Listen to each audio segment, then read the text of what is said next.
Okay, so now it's recording. And like I say, this and all of my lectures will go onto YouTube, where it will transcribe them. And you can download the transcription and review the transcription if that helps you.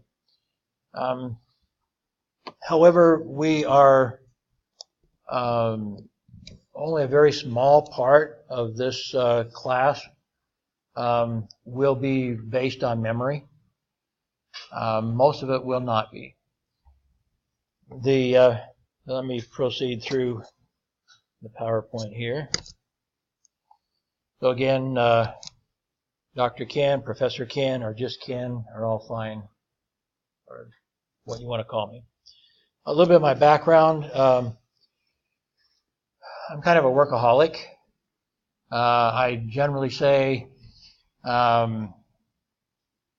in a room of even students, probably, but definitely professors, I'm not the smartest person in the room. I'm the hardest worker in the room. I grew up on a farm. I started working on the farm when I was 5 years old or so, and actually before that, when I was younger than that, my dad would put me on the tractor and say, go straight, and he would run and back and lift bales of hay onto the trailer. And it wasn't too much longer than that before I was driving. I was driving pickups and everything else, driving the tractor on my own, and changing sprinklers and everything else we had to do on the farm. So I learned how to work, and so that's my greatest strength is that, and I learned how to dream. I didn't want to stay on the farm the rest of my life, and so my dream was to get off the farm. And so when I'm working at 10 or 11 o'clock at night here, which is not uncommon, it doesn't seem like work to me because it's not like the farm. I'm doing something I like here. And so whether it's research or preparing for a class or whatever I'm doing, that's not work. That's fun. So in my career, I've been able to, with my dream and with my hard work, I've been able to be quite successful. I worked really hard in the university. I worked on, we had student publications. We actually had a daily newspaper at the university where I went, and a weekly magazine, and a yearly, what we call a yearbook or an annual. I was the editor of the yearbook, and I wrote lots of stories and did a lot of work for the daily newspaper and for the magazine. And so I worked hard at it to develop my skills. And so my professor, one of his friends called him, said, "Do you have anybody right out of college who could become a newspaper editor?" And I don't know why in the world he thought of me, but he came to me and said, "How would you like to move all the way across the country, about 3,000 miles, and become editor of a big city newspaper?" It was a weekly newspaper. It wasn't a daily, but it was brand new. And so we had 120,000 circulation, not a small newspaper, but just weekly. I learned a lot from that job. And by the time I was 25, I bought my own newspaper, bought my own publishing company, actually put out a weekly newspaper, and also published books and other things. And so basically it was, frequently I'd be up all night. I'd sleep on top of my desk because there are mice on the floor. And so, again, I just learned to work hard. That doesn't mean I'm stupid. And I have some intelligence, but in a room of professors, I'm probably not the smartest one, but I'm the hardest working one. And so that's part of my story. And so lots of times I've been doing more than one thing at a time. If you look up here, for example, I was a newspaper reporter, editor, and publisher for 25 years. I taught at universities for 20 years. I worked in PR marketing for 15 years.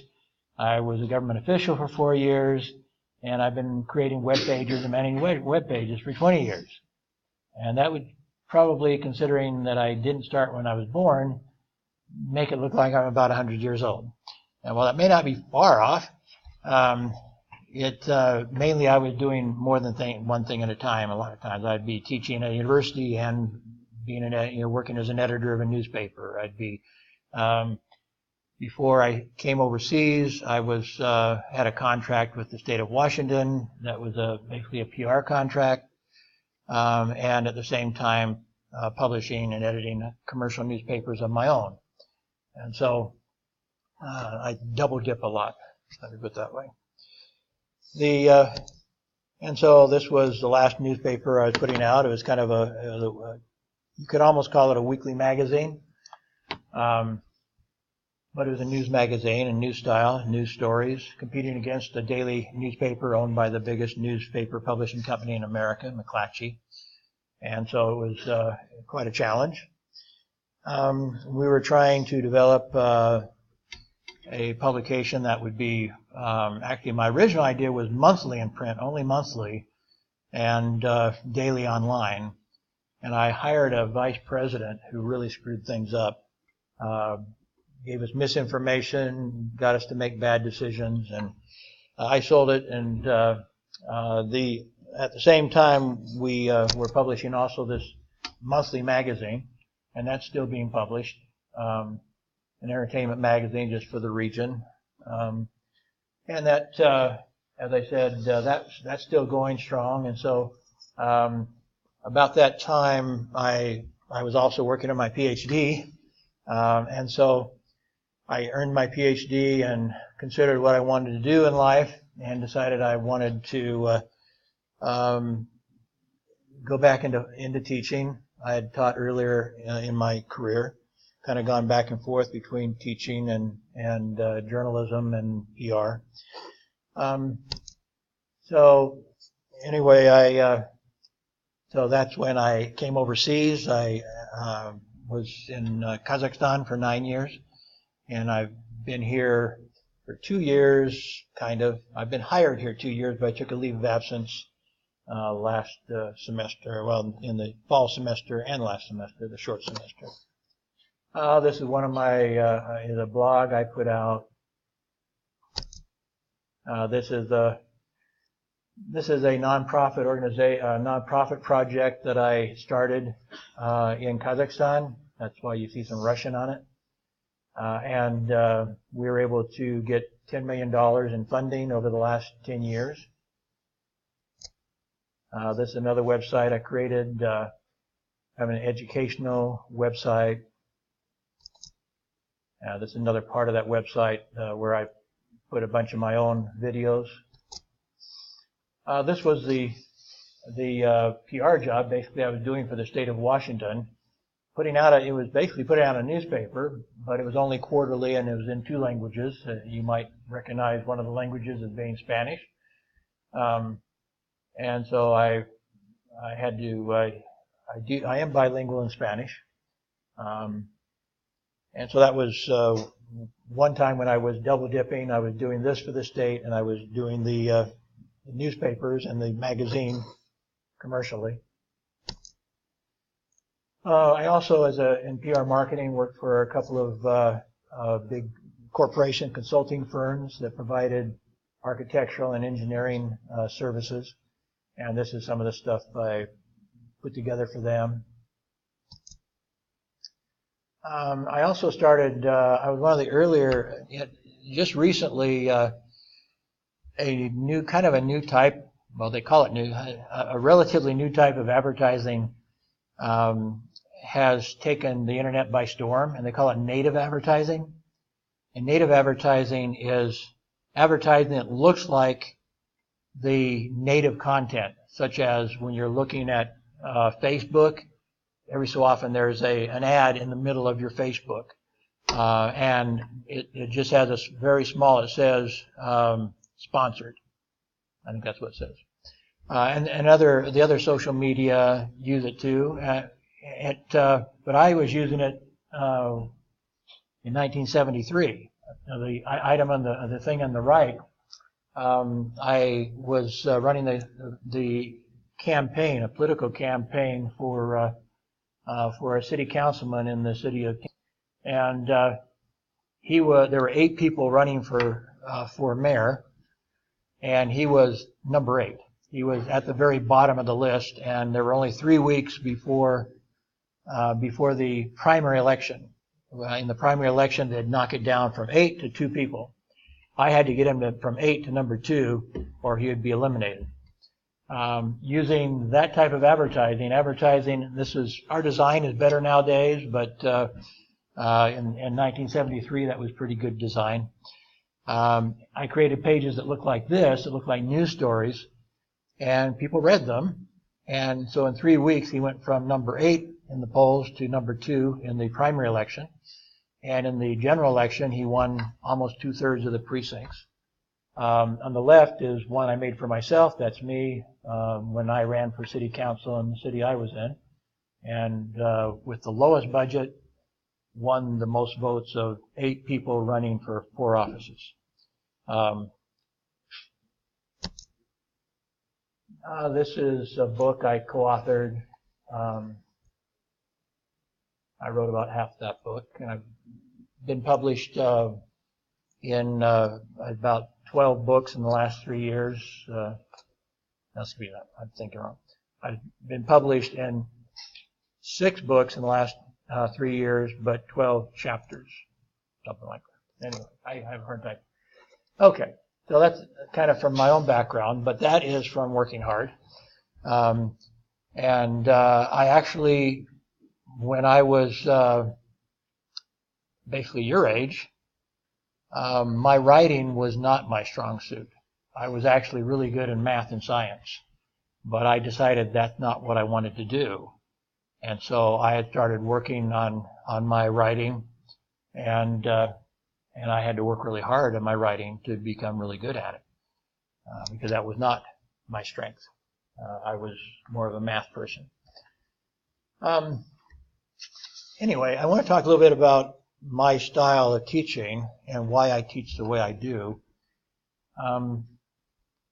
Our minds can be, well, when I was a kid, we had something we called an erector set. It's kind of like Legos, but instead of just punching them together like Legos, you had to bolt them together. So they were strips of metal, and then you would bolt them together with a nut and a screw, and you could build, Eiffel Towers or whatever. They even had motors for them, so you could make cars and stuff with them. Anyway, I think our brains, I've studied this quite a bit. My master's thesis was kind of the impact of our cognitive and social development on how we work within the media. But it can be applied to any situation. How we think obviously controls what we do. For example, I believe in a positive attitude. I believe that's one of the most important things you can have. Attitude, to me, is the number one indicator of whether you're going to succeed. Attitude. And so that's one thing I emphasize in the class is attitude. And by the way, they've done studies and they found that attitude, it much more highly correlates with your success in life than your GPA. Your grade point average almost has no correlation with your success in life. For that reason, if I had my way, I would give you all A's, or just about. Maybe not all A's, but it depends on your effort. I'd be grading you more on your effort than on your memories. Because when you leave the university, your memory will have almost no effect on your success in life. We tend to remember what we want and need to remember. And actually, there is a study that shows that the most intelligent people are the most forgetful because they have too much stuff up there. So I must be really smart because I am really forgetful. So memory has no correlation with success in life, none at all. And your GPA has almost no correlation with your success in life. Positive attitude has a strong correlation with success in life. And so if the university didn't tell me that I can only give 20% of you an A or an A minus, I would be giving you a lot more of you an A or an A minus. I don't really like the fact. Actually, not in the university, I think, is more the Ministry of Education that is dictating, but whoever, somebody's telling me I can't give you all an A. And I wish I could, and in other universities I would. Some universities, they give us quite a bit of freedom in the grades we get. Going back, however, to this. Some of our actions in life are controlled by the way we were raised, not so much because how we're raised is let me put it this way. In our home is the first place we start building our conceptual framework. Our conceptual framework is very much like this erector set. Each concept we learn, we kind of bolt into our conceptual framework. And so as we get older, we have more concepts that we fit into our conceptual framework. If you are told something you do not understand, that it doesn't make any sense to you, we would call that, in our conceptual framework, we call that nonsense. That's the word we have for it in English. If it doesn't make sense, it's nonsense. And so as you build your erector set, so to speak, your conceptual framework, piece by piece, concept by concept, there comes a point where it's difficult for you to accept some things that don't fit in. Whether they're true or false, that's not the point. Because your truth is different than my truth. Because I built my erector set, I built my conceptual framework differently than you did. And at some point, you're going to tell me something, I'm going to say, you're crazy. And at some point, I'm going to say something, and you're going to say, you're crazy. Because it doesn't fit into our conceptual framework. And like I say, that there's lots of things that influence that, but it begins in the home with our parents, and they're not trying to deceive us. We all have perfect parents, right? Well, not really. But they're going to teach us certain things based on their culture, their religion, their philosophy, their life experiences, what they were taught when they were in school, some of which no longer, it can be proven to be false typically. They're going to base what they teach you on their conceptual framework, which they built piece by piece, just like you are in your life. Consequently, for example, there was I'm trying to remember his name. Been waiting for it to come to my mind. Anyway, there's a book. It was published back in the 1960s called something like Revolutions of Science. Something like that. Anyway, the author of it, basically, if you're going to be a researcher, become a researcher, you will probably read that book. You should read that book. One of the things that the author pointed out was that an older person hardly ever leads a scientific revolution. When we're talking about a scientific revolution, we're talking about a different way of seeing science. For example, quantum physics didn't last, and that's relatively new in the field of physics. And there's new stuff all the time coming up in the field of physics. I'm trying to remember, there's one, I know what it was. Some physicist figured out that a black hole, and I don't know how they know this is true, but they have a bunch of data, even though we never, just this last week, they got their first pictures of a black hole. I don't know if you saw that. That's the first pictures ever of a black hole, and somehow they know all about a black hole. I don't know. But anyway, the physicists figured out that the area of the hole, the area kind of around the black hole, is equivalent to basically the programming of everything that sucks into it. I don't know how they know that, but a whole bunch of them are convinced it's true, and they were younger, people, and then what's the name of the physicist astronomer that in a wheelchair that just died recently? What's his name? You know what I'm talking about? I'm sorry, speak up. You got no software? Yeah. Thank you. Told you, I must be really smart. Anyway, Stephen Hawkins questioned it for several years, and he finally saw enough evidence that he agreed. And this actually was one reason why some quantum physicists think we're in the middle of some sort of like a computer game, because it was so the formulas, the way they can calculate this stuff is so precise that our existence, including the area of the hole around the black hole, is so precise that it defies randomness. And so they're trying to figure out, there's actually a physicist in Seattle, I'm from the state of Washington, there's a physicist in Seattle that is trying to see if she can catch God, or whoever, at taking shortcuts.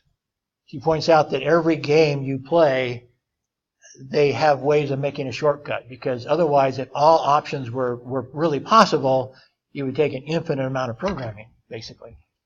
And so she's trying to catch God, or whoever made our program, in taking a shortcut. And she's getting funded millions of dollars to try to catch God at a shortcut. Or whoever, God or whoever programmed us. So anyway, all this stuff is kind of mind-blowing. And I'm not saying you should believe it or not believe it. But if you're younger, you're more likely to believe it. It took Stephen Hawking a long time before he was convinced that you could actually make an equation that how much stuff is sucked into the black hole is equal to the area of the black hole. And again, I'm not a physicist, so I don't understand how they know that, since they just barely took a picture of a black hole. But they're convinced that that's true. Okay, so my point is, though, that the book back in the 1960s, Scientific Revolutions, indicated that basically once you get too old, what happens? More and more concepts, more and more concepts. If you can imagine the Eiffel Tower there, when it first started, maybe a piece of metal and a piece of metal, a piece of metal, and they made it kind of like they made it to a point, but there were no crossbars, no piece of metal going cross or diagonally, so forth. So if you touched it, it would be waving back and forth. It's not very rigid. When you first started building an Eiffel Tower with these pieces of metal, it was not very rigid. But then as you started putting more pieces, cross pieces, diagonal pieces, now it's firm. And if you push it, the whole thing falls over because it's all fit together, bolted together in one solid piece.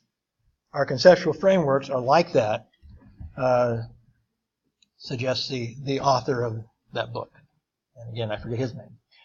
But anyway, they've tested that more recently, and they took something like maybe something I was talking about, and they taught a bunch of students in one of the Ivy League schools a brand new concept, something that was revolutionary, something that would defy their logic, if they knew too much, so to speak, if their conceptual framework was too rigid. And so, guess which students were able to learn and retain and understand the new concept? The smart kids or the dumb kids? What would that suggest to you? What I've been talking about. Who would have the more rigid conceptual framework? Smart kids, right? That's exactly what they found. When it came to learning something revolutionary new, the dumb kids were better at it. The smart kids knew too much. They already had too strong of a conceptual framework. So, one thing I want you to do is understand that sometimes you have to question your knowledge. Sometimes you have to understand that the way we see the world is not exactly the same. We see it differently.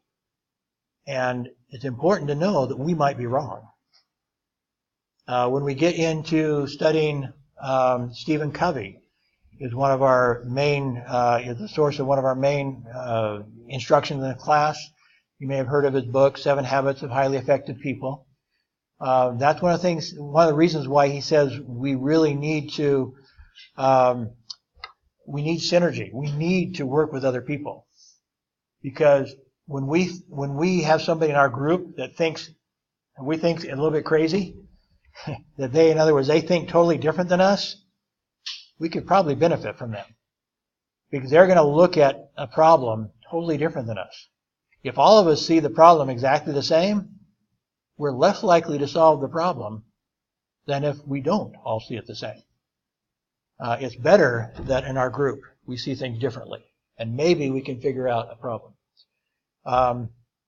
So that's one concept I want you to understand.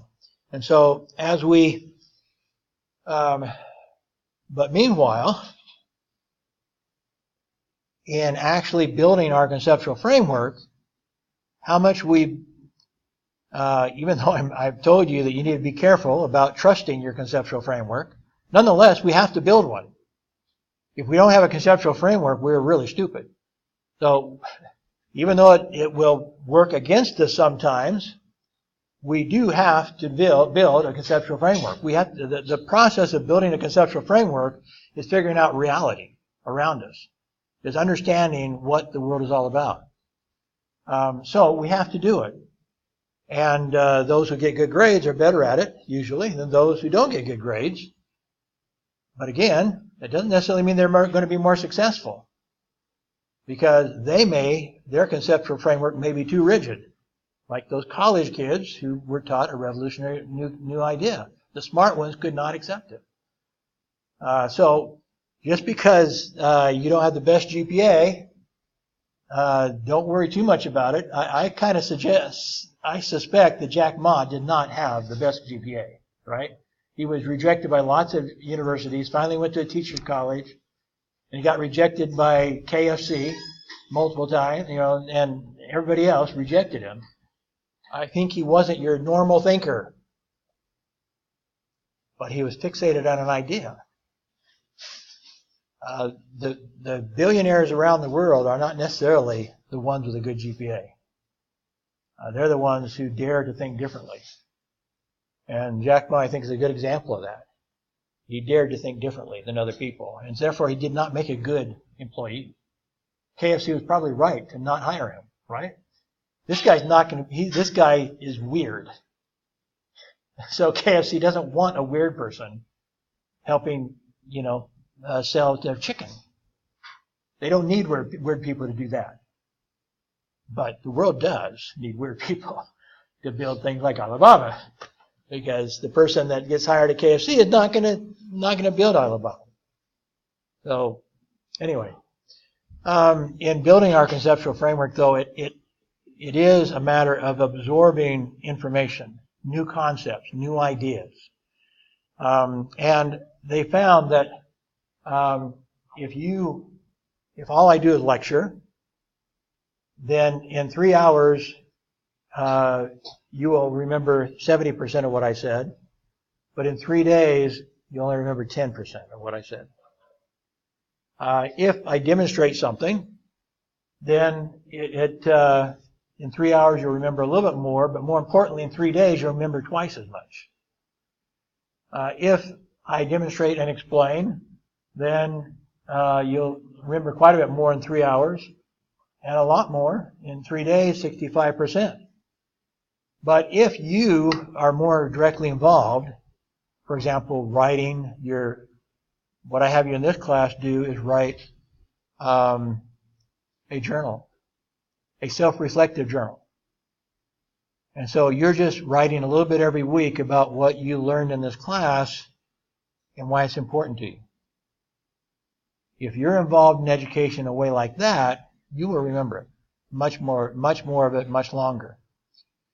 I did an experiment that was published many, many years ago. Again, I wasn't much older than you guys, a little bit, maybe, I guess 10 years older. But I in my master's degree, to test this idea, this theory. And so it was a class that was actually an introduction to broadcasting class. So just kind of general information about broadcasting, not hands-on stuff. But basically half the students learned by taking quizzes. Every week they had a weekly quiz, and the other group wrote about 1 page about what they learned from the lectures and from the book. At the end of the semester, the students who had written instead of just memorizing stuff did better on the memory-based test at the end of the semester. And they also did better in the writing. They had a final paper, and they did better in the writing because they had written all semester. They had written and written and written. And in writing, more of it embedded itself in their brain. So they did better both in the memory-based test and in writing. The next semester, they did it again. And this time, they didn't. In the first one, I was co-teaching the class. And I was only giving myself like 30 seconds to grade the papers. It wasn't worth much. It was worth just a little bit. And so I did a 30-second check in the papers because there were 40 students writing papers. So it'd take too long. One thing I wanted to prove was that you could require writing in a class and it would still be a good experience for the students. They'd learn more. They would learn better writing and so forth, even if you didn't spend much time grading it. And so for those 40 students, it'd take me, half an hour or something to grade all their papers. I did not take a lot of time to do it. I had a critique sheet and, check things off and so forth. The next semester, I didn't help teach. The real professor, the regular professor taught. In that case, he had every student, the first part of the semester, half of the students wrote and the other half did a quiz. Then the second half of the semester, they flipped. And so then in analyzing the data, they analyzed it against themselves. So there could be no bias, in selection bias, because in each case, every student was compared with himself, how they did in the half semester exams. So they had 2 half semester exams. In that case, the professor did not give any feedback. All he did was check that they did the paper. That's all he did. And the students who did the writing still did better than the student who took the test and memorized stuff for the test on the memory-oriented final exam. So that to me is evidence of that what I'm saying here is true. The more you're involved, and writing is a kinesthetic way of helping your memory. By the way, I used to do that, by the way, as a student. I did get good grades. I would write my notes in class, then I'd rewrite them on 3x5 cards, and then I'd stay up late at night, memorizing what I'd written down on 3x5 cards, trying to outpsych the professor, trying to guess what he would ask in his exam, and I got really good at that. But a lot of it was kinesthetic learning. I was writing the notes, and writing down all the information I thought he might want me to know on that exam. So anyway, that's one way to memorize stuff. So the same thing is happening with that experiment that I did. The people were writing the most important parts in the chapters in the book that they were studying, and writing. In fact, I wanted to continue that experiment and test them a year from then, because my theory is that a year from then, those who wrote would know way more than those who were just memorizing for a quiz or an exam. They would remember far, far more a year later. As this suggests, difference between 3 hours and 3 days, add 3 months or 3 years. How much will they remember? So anyway, in this class, I want you to be involved. So you would all be teamed up and teach a lesson, one lesson each team, and you would also be writing this self-reflective journal. So every week you would write like 200 words. 200 words isn't very much, basically 1 page. and just kind of summarizing what you learned that you thought was important during that week and how you might apply it in your lives. The spelling and grammar will not be a major part of the grade. It'll mostly be, have you, kind of summarize the material pretty well. I'm not in detail, because that would take too long, but does your summary in your journal suggest that you were listening, that you really understood what we were talking about? And secondly, how well have you come up with ways to apply it in your life? So the journal is not a writing test. It is a thinking test. Did you understand the material? Have you reflected that? And have you reflected how it can be important to you in your life? Because that's what I really want you to put into your conceptual framework, is that. Not memorizing a bunch of quotes or whatever. So that's the main thing that will be going. I will have some quizzes, and they're worth almost nothing, but they're just to encourage you to watch the videos and not try to shortcut this class. And so there will be a really short quiz every week based on what we talked about in class and the videos. But it's only like 1 point, worth 1% of your grade every week. So altogether, all of them is only for 15%. Some of you may say, well, I worked hard. I deserve more than just 15%. Well, the point is, I'm not trying to make this a memory-based class. I'm trying to get you to, yes, watch the videos and come to class, but I don't want you to memorize a bunch of stuff that you need to, so it's an open book quiz. So you watch the videos, you listen to class, you're given some questions, and you can go look up the answers. So you can have a perfect grade every time if you want to. If you don't want to spend that much time, then like it's only worth 1 point a week. So you can still get an A minus, and you can, theoretically you still get an A and not take any of the quizzes, although you'd be kind of touch and go. Okay, I was talking about a second ago. Bring this down here. The most important things in education to me, and I think the research shows it, number one is attitude and other soft skills like work ethic. I mentioned that's where I excel, is in my work ethic. And attitude. Those two things. Work ethic and attitude is why I've been able to achieve what success I've achieved. Not IQ intelligence. Communication skills. Even if you're in a technology, you have to know how to communicate.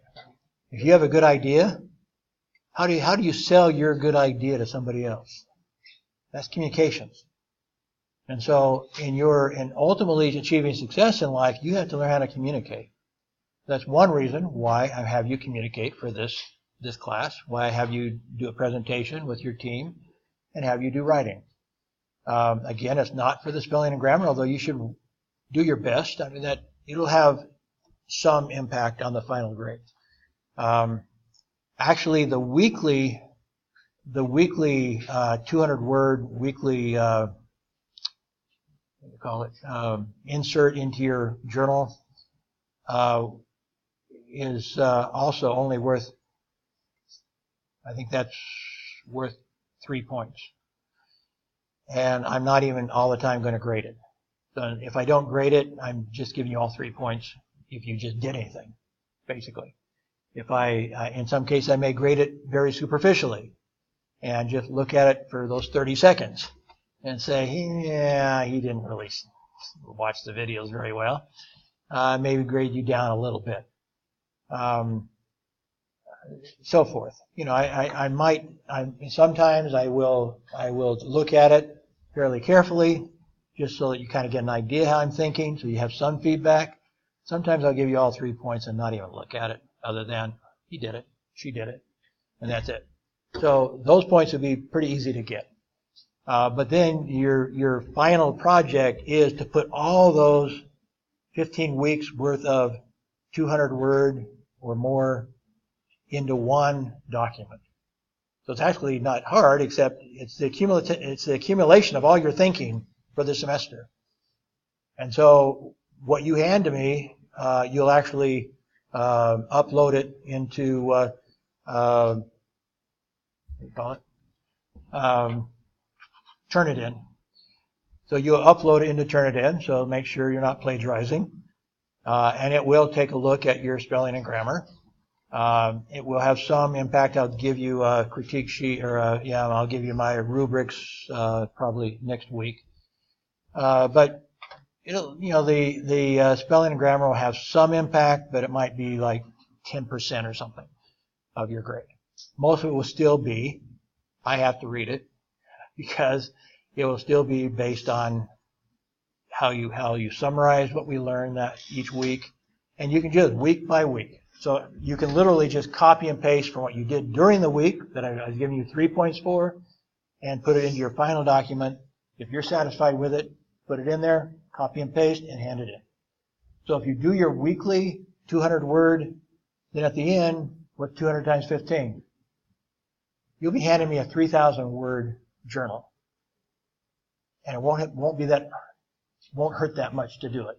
200 words is not very much. And if you've watched all the videos, you're going to be thinking about this stuff anyway. I mean, if you're seriously listening in class and watching the videos, and again, in the videos, you can turn on their closed caption and see and read it at the same time that you're listening to it, in case you don't understand their English. And you can also download their transcript.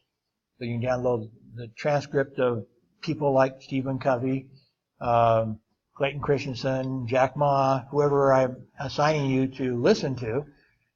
It will create a transcript for them. I'll show you how to find that if you don't know. And so so as you're listening to these, you should be writing some notes, mostly to remind yourself what you want to write in your 200 words. And so you're just writing, oh yeah, I like that idea, and write down that idea. Oh, I could do this in my life. Yeah, I need to apply that in my lifetime. Write down a note, you write it in your 200. When you're done listening to the videos, if you can type very fast, you could write 200 words probably in 20 minutes.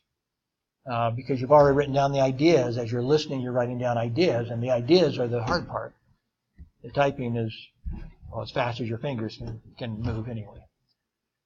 So 200 words, 1 page, double-spaced, is about what you do in each week.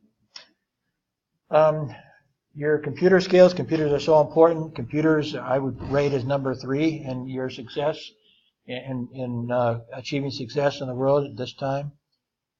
And your memory-based stuff that you're learning in your class is number 4. I would say that's partly because knowledge is changing so fast. As they say, by the time you graduate, in theory, I don't know if it's really true. I don't think it really is true. But the idea is there's so much new knowledge occurring that some people say that by the time you graduate from college, what you learn the first year is out of date. I think that's exaggerating the point, but it is changing very rapidly. The new knowledge being developed with the help of technology is amazing. And it's difficult you have to really think back. You guys are too young to think back to when mobile wasn't available. I mean, you might remember as kids, mobile really took off around 2012, 7 years ago is when mobile took off. It was created before that, but most people didn't have mobile until about 7 years ago. And it's changed the world. Mobile communications has changed the world, how we do things. It's also changed the internet in the sense in Kazakhstan, for example. When I arrived in Kazakhstan in 2008, only about 25% of the people had any access to the internet. And most of that was dial-up, really slow dial-up. But then Kazakhstan decided to put emphasis on mobile and high-speed mobile, broadband mobile. And now more people in Kazakhstan have access to broadband mobile in Kazakhstan than in America. Partly probably because we have so many immigrants that are poor immigrants coming in from Mexico and stuff. our percentage is just a little bit lower than Kazakhstan. So in the time that I was in, basically in the last 10 years, Kazakhstan not only caught up with the United States in broadband by going mobile, but it surpassed America. More people have broadband now than before, but most of it's mobile. Whereas in America, more people still use wired connections, because that's where it started, and so people don't want to give up their wires yet. So, but it's moving, it's changing quickly. Okay. So here's a thought for you. Do you love what you're good at, or are you good at what you love? Question 1. What do you think? I want some feedback on this.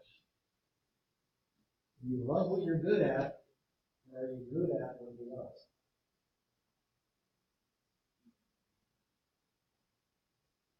What do you think?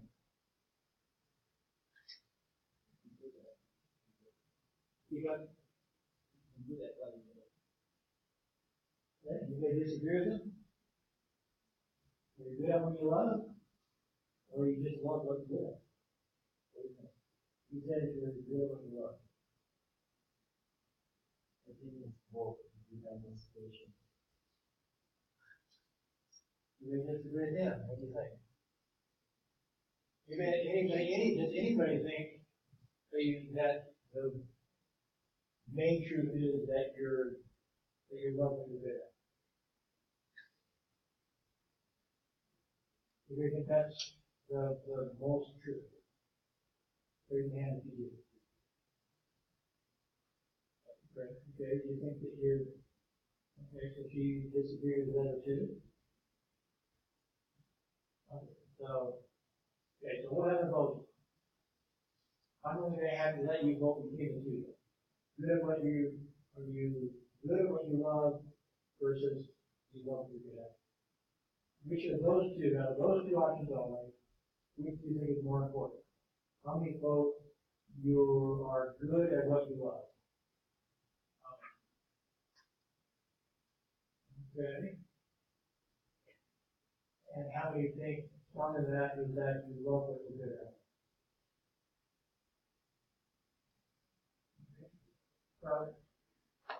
There's no right answer to that. I kind of agree with the idea that it's really both of them. I told you my story already. I was good at math. What am I good at now? Right. Good at management. One thing I've had students come to me, and I had one in particular I'm thinking of in Kazakhstan that came to me, and well, actually she signed up for my writing class, and I could tell she just seemed upset all the time when she was there, and then she just stopped coming to class. She was really depressed. And then finally at the end of the semester she comes in with like 2 weeks to go and says, "How can I pass this class?" I said, "Well, you have to write at least 4 news stories, good news stories, and then I can give you a pass, but I'm certainly not going to give you a good grade probably." So but she hadn't been in class, so she said, "Well, show me what I need to do." So I taught her in like a half an hour what I taught the class the whole semester, how to go about gathering the information and writing a news story out of it. So, okay, I'll do that. She came back with 4 stories that were the best stories any student has ever written. Her major was economics, and she hated economics. And that's why she was depressed. She actually loved writing. She brought back the best stories I've ever had written in that class. I gave her an A. That was in a university that let me do that. Because the proof was in the pudding. She was a good writer. She was an excellent writer. And so we had some long conversations about that, because basically she was depressed because she hated her major of economics. And I said, "Look, you're good enough at writing. You're almost ready to graduate. Please your parents, graduate, and you can get a job at a magazine." I can help you get a good job. You're an excellent writer. So she now writes for, I think it's Forbes magazine. So it made, she's writing about business and economics, and she also writes about other stuff for other magazines and stuff. But that wasn't her major. You don't need a major in journalism to be a great writer. It helps you. It helps you learn those things that she learned in 30 minutes or whatever it was that I taught her, where I taught, 45 hours or whatever, all the other students, she learned in 30 minutes and did exactly what I needed her to do, which it wasn't just writing. She had to learn how to write like a journalist, and she learned it in 30 minutes because she's already a good writer. And so my point is, do you think she would have been a great economist?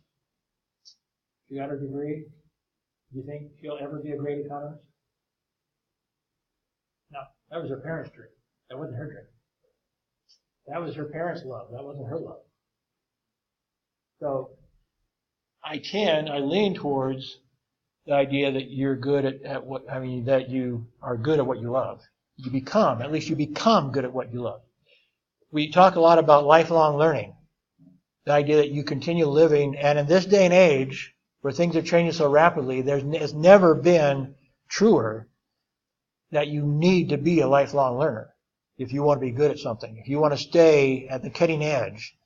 Most of the chapters I've written, those 12 chapters I've written in the last 3 years, are about digital advertising and marketing. Why do you think I wrote those chapters? If not, I would be so out of it. I would know nothing about modern publishing. Here I'm a publisher. I'm a professional publisher. Publishing depends on advertising. Most newspapers in America are going broke. And so in part, I wanted to know so that I could try to help them figure out how not to go broke. And in part, I know I'm old, but I don't believe in retirement. And so when I'm done teaching, I'm going to start a new publishing company. I need to know how to succeed in a publishing company differently than I succeeded when I was 25. I succeeded as a 25-year-old. And some of the things I learned as a 25-year-old I can still apply, and I'll share with you in the class.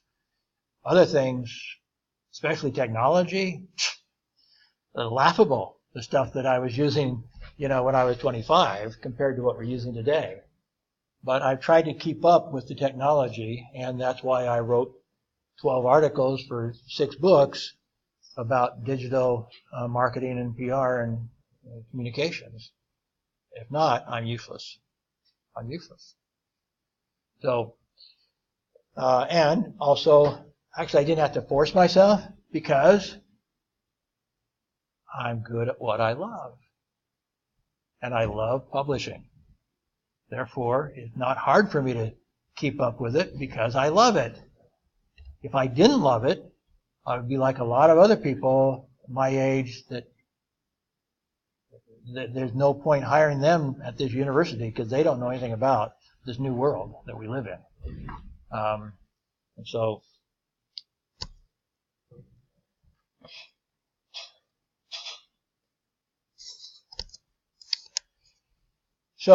when we talk about attitude, passion, sense of mission, that relates to what do you love? What's your passion? Positive attitude, I believe I can do it. I know the odds are against me, but I believe I can do it. If you don't believe it, you're not going to try. So positive attitude, strong work ethic. If you're not willing to work hard, you will not achieve a very lofty dream. Probably. Some people are lucky. Some people do succeed with very little effort. I'd say the founders of Facebook were lucky. They were more lucky than good. So you have those examples. But still, I'm sure they put a lot of effort into it. And lifelong learning. Again, that goes back to the passion. You have to love it or you're going to be outdated very quickly. So these to me are the attitudinal things that will determine your success, and why I put it number one. Because everything else, your knowledge, will not get you there if that's all you have. You don't have a passion, you're not a positive thinker, you don't have a strong work ethic, then you can be a straight A student and it doesn't matter. You're not going to be that successful. Because you need this stuff to do it. And you need to keep learning. And to learn, you have to keep, be excited. So we'll be doing a lot of things, a lot of stuff on Moodle. I presume that I believe most of you have probably been in a class where you already use Moodle. Our keyword, passkey, wherever they call it, is Success 2019. So if you enroll in the class, you need to enroll into Moodle, and as soon as possible, get in, sign up for our course online in Moodle. There are, in case you haven't, you can go to the main website of the university, go to library, then go down to Moodle, click on that. That'll give you a few tips here. It'll give you the link to the Moodle site. By the way, they've changed it since, I left 1st of September for a leave of absence. I see they have turned it in here. I don't know. I haven't actually clicked on that yet. I had to give my students a web link and instructions on how to sign up for it. I don't know. Maybe they have an easier way now, but we'll cross that bridge later.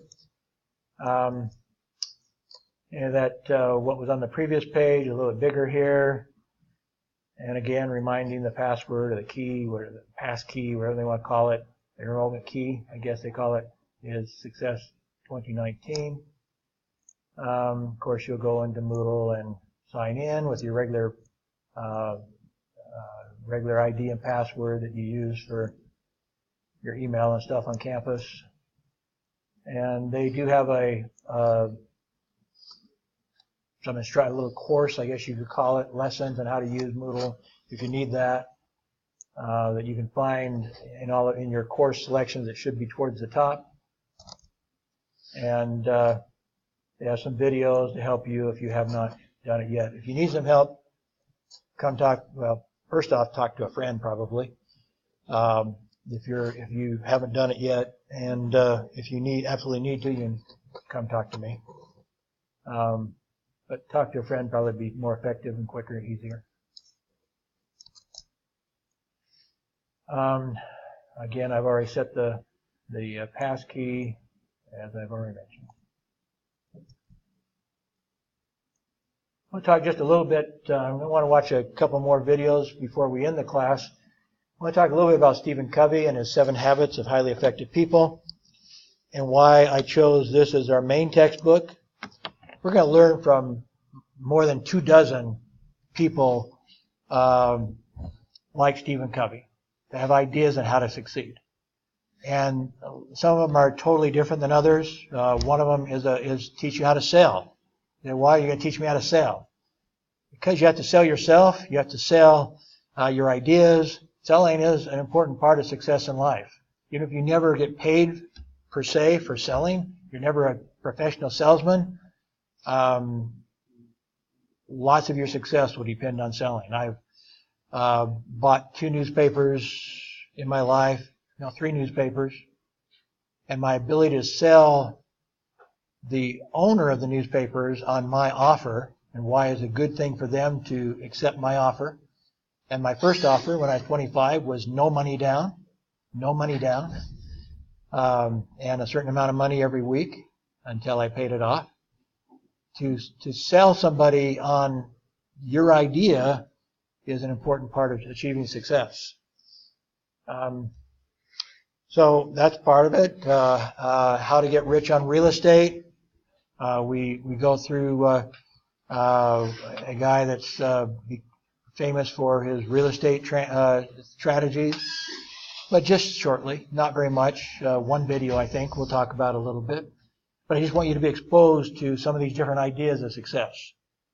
There's lots of roads you can take to success. they mostly do still have to do with the things I'm talking about, positive attitude and things like that. But there's lots of different ways you can approach it, whether it's real estate or something else. So we're going to watch videos and talk about, like I say, the ideas of more than 24 people. But Stephen Covey will be the one that we spend most of the time on, or I wouldn't even say it's necessarily the majority of time, not really a majority, but more than anybody else, let me put it that way. The plurality of time, I guess. And let me explain partly why. He does talk a lot about attitudes and approaches, how we think, and so forth. His book, 7 Habits, has been published in copies in 40 languages. He was one of Time magazine's 25 most influential Americans. He was Forbes magazine's, named his book, 7 Habits, one of the top 10 most influential management books ever written. A survey of the Chief Executive magazine recognized 7 Habits as one of the 2 most influential books of the 20th century. I happened to meet him, of all places, in Almaty, Kazakhstan. The business people in Almaty, Kazakhstan paid $3,000 each person $3,000 to attend a one-day seminar with Stephen Covey. But I got to hear free. So he had a second presentation, a shorter presentation, but kind of by invitation, and I had a chance to go listen to him for a couple of hours and meet him. So obviously he's had been very influential. And then I ran across this survey at a conference I was at. Somebody presented made a presentation on this. This is according to a survey of employers in the UK. And they asked them on what basis did they hire people. And you see number 1 was, let's see, it does change, I see a top number, depending a little bit on how many employees you had, I guess. So you may see it, but we'll look at the number over on the far right. The grand total of all the employers that they surveyed, most of them said number 1 was communication skills. I listed that as number 2, but anyway, that's debatable. I would still say attitude is more important than communication skills. Number 2 was teamworking skills. Do you show the ability to work in a team effectively? A lot of that may have to do with what activities you've done here at the university. It may not be your GPA. It may be what clubs were you involved with? Were you the president? Were you doing things that showed that you knew how to be a leader and knew how to work with other people? That was number 2 on their list. Again, not GPA. Integrity was number 3 on their list. Intellectual ability was number 4. Confidence, that's kind of like, that's attitude, right? Confidence was number 5. Character, personality, how you come across in the interview and so forth, was number 6. 7 was planning and organizational skills. Then you got to literacy skills, what do you write, and so forth. Numeracy skills, how good are you at math? And the last one, number 10, I guess that is analysis and decision-making skills. Notice that the stars beside 7 of those are all things that Stephen Covey teaches about. And so that's one reason why I took his book, was he teaches important lessons on 7 of the top 10 reasons why somebody might hire you. This is so important that the guy that was presenting said that their university now requires every professor to include something from this list as they teach their class. Whether if they're teaching math, teach something from this list. Teaching technology, teach something from this list. So forth. Because if you don't get a job, what's the matter? Your goal is to get a job, and this is how you'll get a job, not your GPA. Nowhere in that list, and in the top 10, is GPA. Now, maybe it's reflected a little bit in literacy and numeracy, but that's it.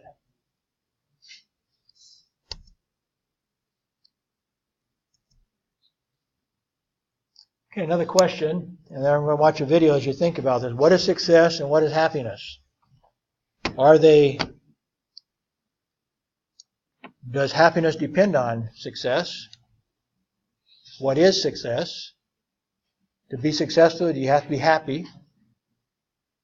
I guess I will precede this by saying the suicide rate in Hollywood is higher than just about any other career.